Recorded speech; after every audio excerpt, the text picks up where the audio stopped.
behind the scenes at the Shakur Stevenson-Teofimo Lopez press conference. Tension flared between Gervonta, Tank Davis, and Stevenson.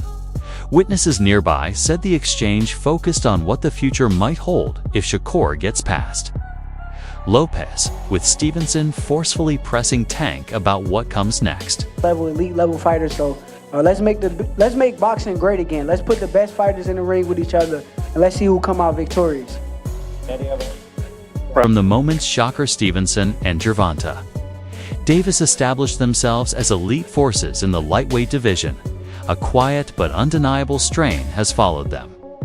This goes far deeper than standard professional rivalry. It's not only about both fighters occupying the upper tier of a talent-heavy division that's the tone they use when referencing one another. The words exchanged and how their teams respond whenever their names collide. Whether it's during interviews, press appearances, or back and forths online, every interaction adds another layer to a rivalry that continues to simmer beneath the surface. They have a lot to say these days. Shakur Stevenson, well, of course he's now 135 after all that stuff, and then Devin Haney. Right, so why people even talk like he the best at, he didn't even fight at 135 yet. Right. He didn't even have power at 126, 126, 30 or none of that. He is good. Okay. How can you, all that's just okay. How can you stop people that can actually hit? No matter all that boxing, you're going to get hit. For years, fans have pushed hard for a matchup between between Tank Davis and Shakur Stevenson, labeling it one of the most exciting fights the sport could offer. The appeal is obvious, a collision between a devastating knockout artist and a smooth, cerebral boxer known for elite defense and ring intelligence. Shakur hasn't hidden his interest either. He's repeatedly called for the bout in interviews, even saying he'd pause other options if Davis agreed to face him next, making it clear just how badly he wants this fight to finally happen. The Tank and Jake fight type. Man, Tank disrespectful to the sport if he choose that over fighting with me. I'm the best fighter in the sport. I've been telling him that, and he called cap on it. So if he won't call cap and say I'm not who I say I am, come prove me. I think it's dangerous for him to go back in there and fight Lamont. I think Lamont is a hell of a fighter. I can see that going left. Stevenson shared his perspective on the tension with Gervonta Davis, explaining that it's rooted in energy and mindset. He says you can sense when someone sees you as a legitimate threat. According to Stevenson, as Tank matured and solidified his place in boxing, his attitude shifted from dismissive to openly confrontational. Shakur believes that deep down, Tank knows the truth about his abilities, even if he pretends otherwise in public. Stevenson feels Davis recognizes that he's the most dangerous fighter in their weight class, which explains why Tank gets visibly annoyed whenever his name is mentioned. In Shakur's eyes, that reaction isn't about disrespect, it's insecurity. He knows Tank understands that facing him in the ring would be a serious challenge. Shakur also highlighted the difference in their approaches. Tank operates with a me or nobody mentality, whereas Stevenson embraces competition, proving himself by taking on elite fighters directly. Yeah, for sure. What changed? Competition. As you get older, you start to know what competition is, and he kind of looked at me like I feel like I was a threat, which is rightfully so. Like, I don't blame him for the way that he looked at me, but it is what it is. It's two guys that just want to be the best in our sport, and we were ready to lay it all on the line. Did he say to you like, yo, I don't want to be friends, or we can't, or is it just like a gradual thing where it started to become more distant? Now you just know energy. You know energy. Once you feel the energy that's coming at you, you understand like, okay, I get it.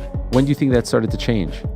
I think as he kind of matured and got older. Once you get older and mature, his energy kind of let it be known like, yeah, you the ops. We got to fight. So. And perhaps as you were progressing and, you know, getting to the level For that you're sure, at now. he knew exactly. Deep down inside, he could sit here and say, I'm not this, I'm not a good fighter, I'm not that, but deep down inside, he knows that I'm the truth. Right. So with him knowing that, he knows that I'm the biggest threat around where he's at. Do you see he gets very upset when people ask him about you? Yeah, I think that's insecurity though. I think he's insecure. Because he knows that you give him trouble? Like, what's he insecure about in your opinion? You with top level guys like him, cause like I'm kind of different. I look at things like competition, but like his mentality is more so like it's either me or it's nobody. It's not a 1A, 1B, or you don't have nobody equal to you. So I understand. Despite all the back and forth, Tank Davis has largely stayed silent when it comes to engaging with Shakur Stevenson. During recent press tours and promotional events, Davis downplayed any notion of facing Shakur, publicly questioning Stevenson's accomplishments and suggesting he isn't a high-priority opponent. In one press exchange, when asked why he hasn't taken the fight, Davis replied with comments like, "What has he really done?" He emphasized that his focus is on other names Devin Haney, Ryan Garcia, or Vasily Lomachenko before even considering a matchup with Stevenson. In many ways, Davis's public dismissal isn't just about avoiding a stylistic challenge. It's a calculated move that adds fuel to the perceived rivalry, framing Stevenson not only as a competitor, but as someone whose legitimacy Davis feels compelled to question in the spotlight. Shakur, right? Like he look like he got skill, right? But to be honest, I'm gonna be real. I ain't see him fight nobody that's like. That's amateur shit. Come on, bro. When that heat coming back at you, them niggas like, you can see it. Yeah. You can see it. They ain't really, these niggas just talking that way. And it's always, oh, he can be this, he can be the next. Nigga, prove yourself. You still haven't proved yourself. When someone was in front of you that can crack a little bit. Shakur Stevenson, on the other hand, has taken a much more assertive stance. He doesn't just want the fight, he's confident he would come out on top if it happened. Over the past several months, Stevenson has repeatedly claimed he's the superior boxer, arguing that Davis doesn't have what it takes to beat him. He points to his own technical skill, defensive mastery, and ring intelligence as the keys that would carry him to victory.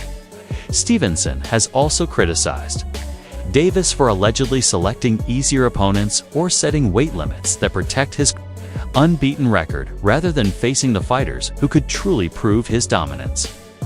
These aren't just casual rivalry remarks, they're deliberate critiques aimed at portraying Davis as someone who avoids serious risks, while Stevenson positions himself as ready to face any challenge head-on. Exhibition matches like Jake Paul versus Tank Davis or Floyd versus Tyson, good or bad for the sport of boxing? I mean, I feel like in Floyd and Tyson's situation is different than Jake Paul and Buddy. I feel like with Floyd and Tyson, it's like, okay, y'all deserve it. Y'all legends, y'all paid homage, y'all did the most for the sport of boxing already.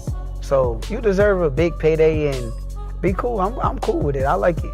But with Jake and Buddy, I feel like Buddy is a participate in the sport of boxing right now, and he just came off a draw his last fight. So if you're a real champion and top level guy that you say you are, which I think you are too, I think you're the truth. But if you're that guy and you just came off a draw, I think rematching will be the most competitive thing to do.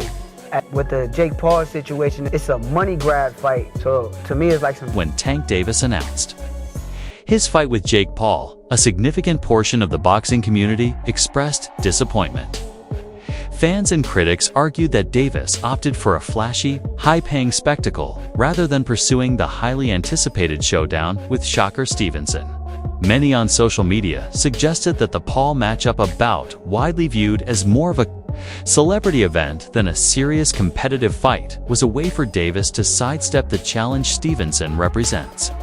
Observers pointed to Davis's repeated downplaying of Stevenson in interviews and his lack of direct callouts, interpreting this as a pattern of avoiding risk.